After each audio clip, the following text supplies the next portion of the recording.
Oi, oi pessoal, sejam bem-vindos a mais um vídeo aqui no YouTube e no nosso Insta. Hoje estou aqui com a minha assistente, ela vai fazer as perguntinhas que vocês deixaram lá e nós vamos respondendo para vocês, então vamos lá.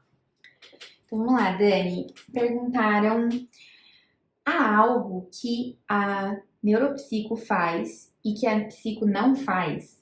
Gente, fundamental vocês saberem a formação base, tá bom? Se vocês forem pensar na neuropsicopedagogia, a formação deles, o viés, é mais para neurociência. A psicopedagogia, o nosso viés, ele é mais para psicologia social. Então, a formação, ela tem sim uma diferença, ok? Mas a prática em si, a gente acaba trabalhando basicamente da mesma forma. A gente analisa ali todo o processo de aprendizagem do sujeito, todo o histórico de vida e a gente vai intervir nas questões de aprendizagem. Então, a prática em si é basicamente a mesma. Alguns instrumentais, de fato, como por exemplo as projetivas, né, são usadas por nós, PPs, mas não são usados pelos neuro-PPs em função da formação base. Então, isso vocês precisam entender que há uma diferença na formação, mas a prática a gente acaba aparecendo bastante aí. Acha que atender em casa é um empecilho para ter mais clientes? Olha, eu não acho que seja um empecilho para ter mais clientes, pessoal, mas o que a gente tem que entender? Que a entrega que vocês estão no meu consultório. Então, por exemplo, a gente tem um espaço de atendimento aqui para receber os seus pacientes. Em casa, vocês vão precisar ajustar algumas questões nesses aspectos. Então, o espaço de atendimento, o espaço para a pessoa esperar, a gente tem que tentar passar um setting terapêutico, ok? Então, eu não acho que tenha influência no sentido da atenção que você vai dar para o seu cliente. Mas o local, algumas questões precisam ser reajustadas. Mas para quem está iniciando, tanto o atendimento na sua casa, como também o home care, você ir na casa do seu paciente, é sim uma possibilidade. Quais são as especialidades do psicopedagogo? A gente vê muitos PPs, neuro-PPs aí, ó, se formando sem saber o que está fazendo, né, gente? Então, bora lá. Nós trabalhamos basicamente com desenvolvimento, com aquisição da aprendizagem. E quando a gente fala em aprendizagem, nós não estamos falando só em aspectos acadêmicos. Nós estamos falando em aprendizagens no sentido geral. Então, o ser humano em si, ele está o tempo inteiro aprendendo, né? Seja por um fator acadêmico, um fator de linguagem, de cognição, comportamental. Então, nós vamos trabalhar com todas essas áreas. E é claro que essas áreas vão implicar também no desenvolvimento acadêmico, né, escolar desse sujeito. Mas a gente tem no consultório, por exemplo, adultos que não estão no processo escolar, nós temos idosos que não estão no processo escolar, mas que estão no processo de aprendizagens. Então, basicamente, é isso que a gente faz.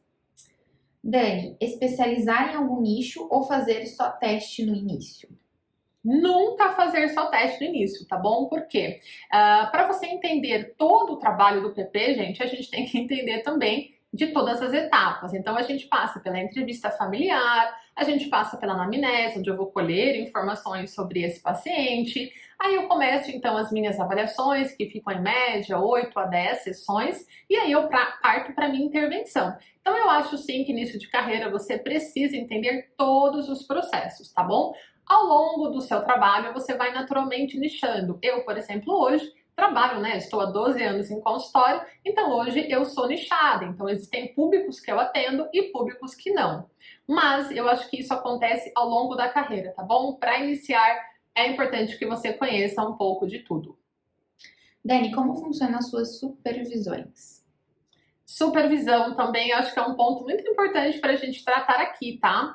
É super importante que você passe, até se você for ver lá, né, as orientações da BPP, é importante que você fique no mínimo os 2 primeiros anos de carreira aí com uma supervisora, tá? Porque, gente, pelo amor de Deus, né, a gente está lidando com o desenvolvimento da vida de um ser humano. E para isso, é importante que você tenha alguém que já caminhou, né, que já passou por aquele processo, e que possa te orientar. Então, a supervisão, ela tem um caráter, 2 caráteres, tá? Para organização, para início de carreira, então a gente vai trazer toda a prática clínica para vocês, como também acompanhamento e discussão de casos. Então, hoje eu atendo em média 25 PPs, né, PPs por mês em supervisão. Então, o que a gente faz? Elas trazem para mim os casos, eu vou acompanhando sessão por sessão, processo de avaliação, levantamento de hipótese, intervenção, todo o processo junto com elas, até que você se sinta preparada, com conhecimento da prática para ir né, estar no mercado sem necessitar de tanta ajuda. Perguntaram, preciso fazer algum cadastro para começar a atuar na área ou apenas com o MEI já consigo?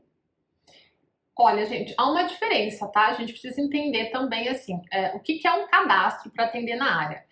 Como nós somos autônomos, na sua grande maioria, então se eu estou atuando como autônomo, eu preciso ter um registro para atuação. Normalmente a gente recomenda para início de carreira que você de fato tenha uma MEI, porque pensa comigo, né? Você vai trabalhar ali, você vai receber esse pai, você vai receber dinheiro dessa família e você precisa entregar nota fiscal, né, para essa família. E aí é importante que você tenha uma MEI de atuação, tá? Até para recolhimento, gente, é muito maior do que isso, né? Recolhimento de INSS, tem várias coisas que implicam aí no nosso trabalho.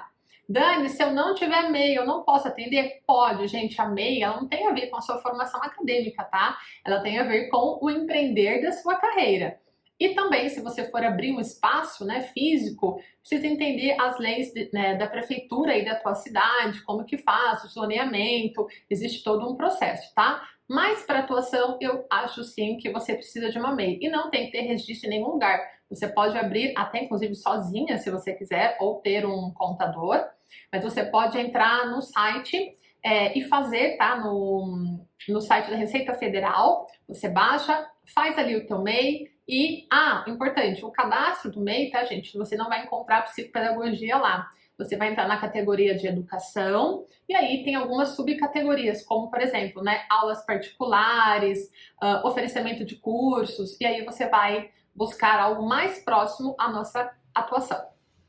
Então, acho que é isso, né, Duda? Terminamos por hoje, depois a gente vai respondendo outras dúvidas de vocês também. Vamos ficando por aqui, até o próximo vídeo. Tchau, tchau!